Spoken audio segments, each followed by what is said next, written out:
To begin, we want to compute a probability that the sample mean deviates from a fixed but unknown probability p by more than epsilon. This is a bad event. Okay. If this happens, then our estimate is considered to be bad. Epsilon is our tolerance, whatever it is, 1%, 3%, what have you. Let's try to massage this relationship into a form where we can utilize the result that we know. First, let's clear the denominator by dividing by n to write this as Sn minus n times p over n in absolute value deviates from epsilon. Now, the numerator on the left is beautifully centered. Sn minus np is now centered at 0 because we realize that Sn has expectation n times p.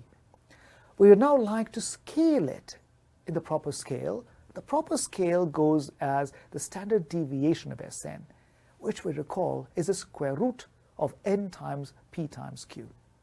Accordingly, let's rearrange the terms by making the denominator square root of npq. Now, to make things work out, I'll have to take a square root of n from the denominator and move it into the numerator on the right, and divide the right-hand side by the square root of pq, and now I've got an identity. All right, this looks promising. Inside the absolute value on the right, I've got exactly my properly centered and properly scaled version of Sn, what we called Sn star.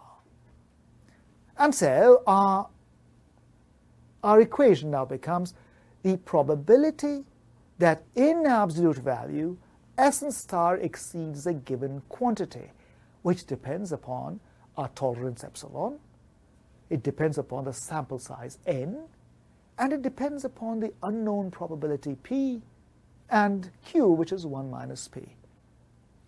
Let's simplify our notation a little bit and take this entire ratio on the right and give it a name. Let's call it, say, z. So z stands for epsilon times the square root of n divided by the square root of pq. And so our desired probability can be written very compactly as the probability that in absolute value Sn star exceeds z. Now let's take stock and figure out what we have done so far. Z is something which is governed by the error tolerance, the sample size, and also the unknown probability p. No matter, z is some fixed number. In absolute value, Sn star exceeding z means that Sn star is either to the right of z or Sn star is to the left of minus z. And how do we compute a probability?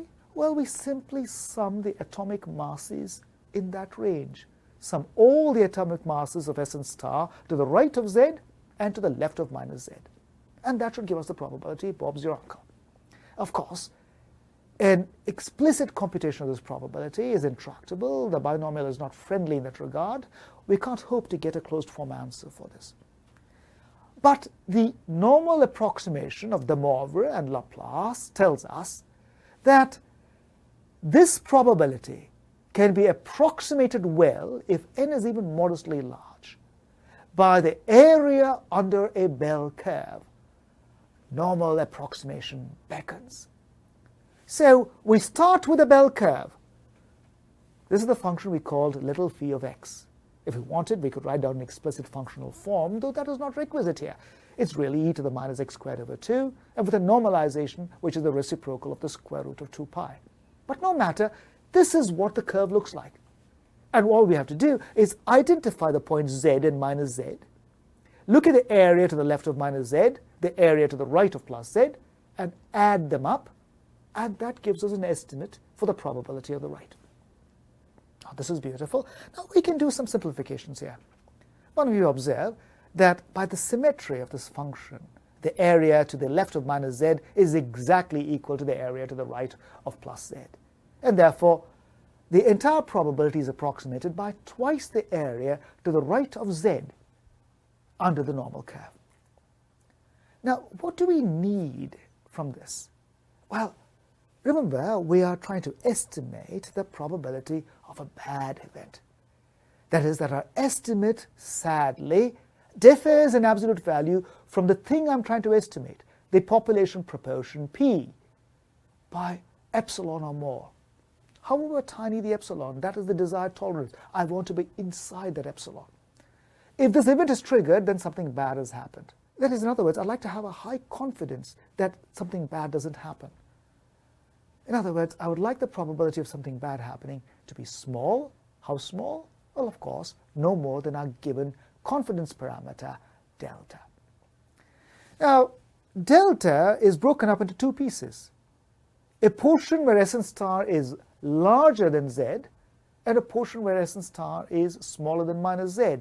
By symmetry, they are equal in size, at least in the normal approximation, and therefore we simply apportion equal confidence, delta over 2 and delta over 2, to the both sides.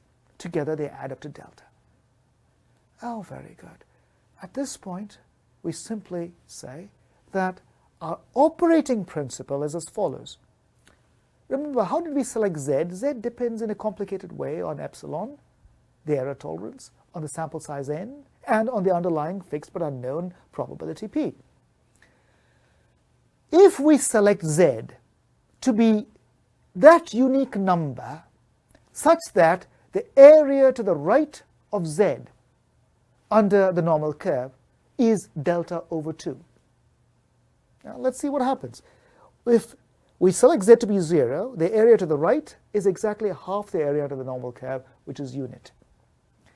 As z increases, the area under the normal curve to the right decreases from 1/2 steadily all the way down to 0 as z becomes very, very large and goes to infinity. And therefore, at some specific point, there's a value of z at which the area to the right is exactly delta over 2. The moment that happens, we've got our confidence guarantees. Select that value of z based upon this delta that is given to us. This is called the quantile of the normal. Right? We are reverse engineering a probability. Instead of saying, give me a point and then figure out the probability associated with that area, we're saying, give me a probability and then find which point gets me to that probability. Give me a z which has an area of delta over 2 to the right. Once you have that quantile, adjust the value of n to try to get a value for epsilon times square root of n divided by the square root of pq, which is at least as big as that z. Because n is an integer, I might not be able to hit that quantile exactly, in which case go to the smallest integer which gets me to the right of z. Now the moment that happens, the area in the tail, the right tail and the left tail, is now assuredly no more than delta. Here is our operating principle. You fix an epsilon, you fix a delta, find the quantile corresponding to delta over 2. That's your z. Once you have that z, select an n big enough such that you get at least that value of z. The moment you do that, we've got a normal approximation. The desired probability in the limit of large n is approximately twice the area under the normal curve from z to infinity, the area to the right of the normal curve, and that, by construction, is twice delta over 2, or delta. Oh, this is lovely. We should promptly take stock and savor this beautiful result. Yeah. Recall, what have we done? We are given an epsilon and a delta, an error tolerance and a confidence parameter. We want a confidence of 1 minus delta that the error is no more than epsilon. What is our procedure? Find a quantile z for which the area under the curve to the right of z is delta over 2.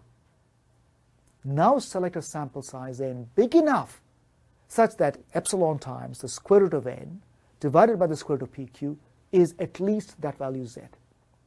The moment you do that, you've got a probability which will not exceed delta.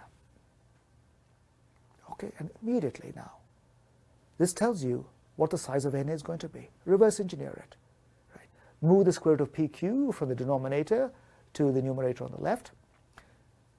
square quantities, move the epsilon square away, and we say that we'll require the size of n, the number of data points, the sample size, to be at least the quantile z, which depends on delta, squared, times p times q, which is 1 minus p, divided by epsilon squared.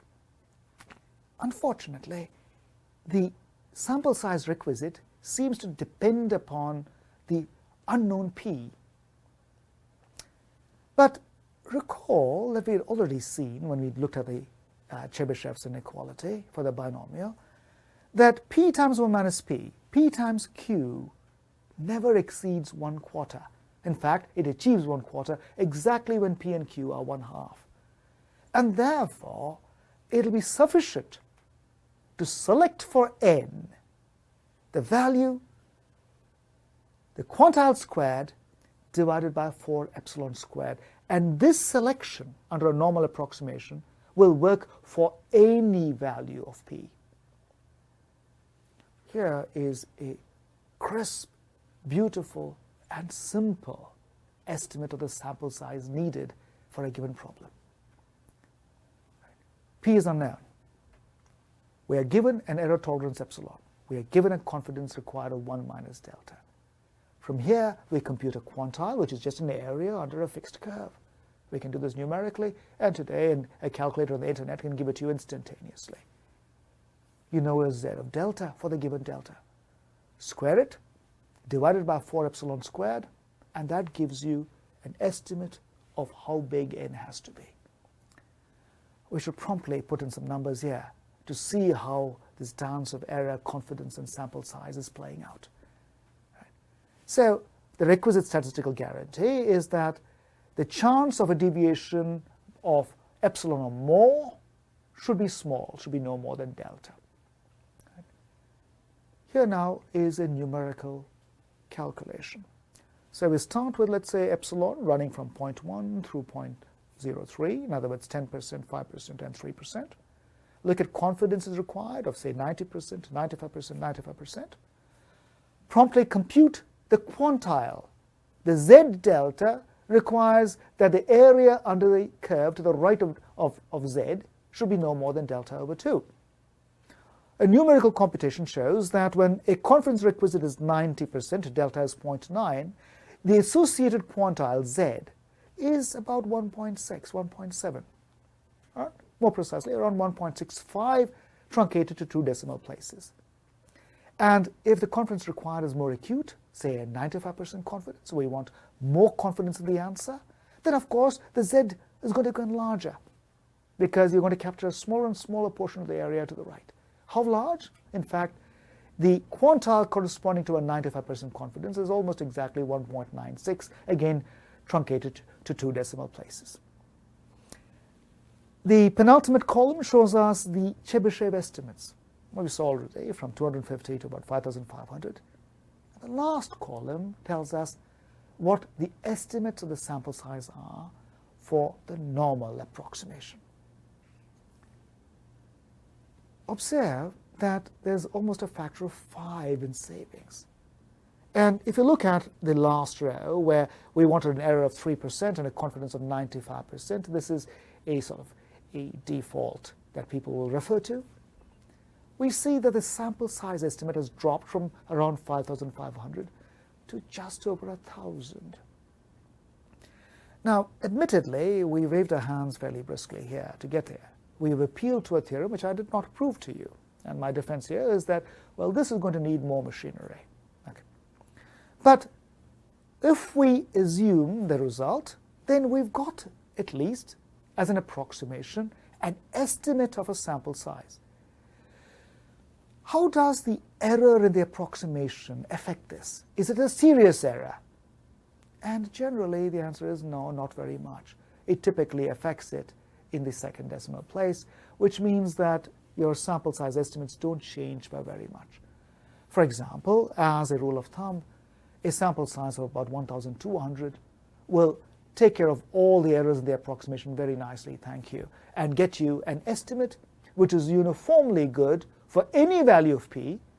It'll give you an error of no more than 3%, with a confidence of 95%.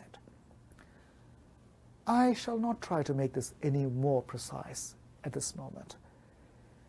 What I'm going to try to convey to you here is the following: that elementary methods dealing with independent variables already give us potent and powerful tools with deep and subtle applications in commonplace and important problems. And so we shall be satisfied with a slogan. We have seen this slogan before. A relatively small, honest, random sample. What does honesty mean? Well, that it is actually independently drawn, that there is no bias. And small, well, we've seen that, for example, if we want a guarantee of an error of no more than 3% and a confidence of 95%, something like a little more than 1,000 individuals will suffice. A relatively small, honest, random sample will give us good estimates of an underlying population, and the sample size is independent of the size of the underlying population. It is the same whether the underlying population is tens of thousands or millions or billions. And ultimately, this is why polls really work. The normal approximation gives us estimates which are implementable without an inordinate cost and gives rise to accurate estimates. Of course, the devil is in the details. And the next time you look at a poll in the newspaper or reported in the news, you should cock a glance at the fine print. Was the sample really random? Do we have reason to believe that it was honest? And what was the sample size? The normal approximation to the binomial tells us that relatively small samples suffice. Something like 1,200 would work for errors of 3% and confidences of 95%. But we can't pare too much meat from this bone. If the numbers get too low, then our errors blow up and our confidence becomes negligible. So, for example, a poll says purportedly gives rise to accurate estimates, and you look at the fine print and it says, well, we polled 300 individuals. Well, that poll is worth, well, the paper it is written on. Discard it with contumely. This is also the reason why drug testing works. Yes, we're still going to need largish samples, and it's going to be enormously expensive to get it done right. But the numbers are still potentially manageable. And so we come to this. The normal approximation to the binomial gives us apodictic evidence for why polls really work, why drug testing really works.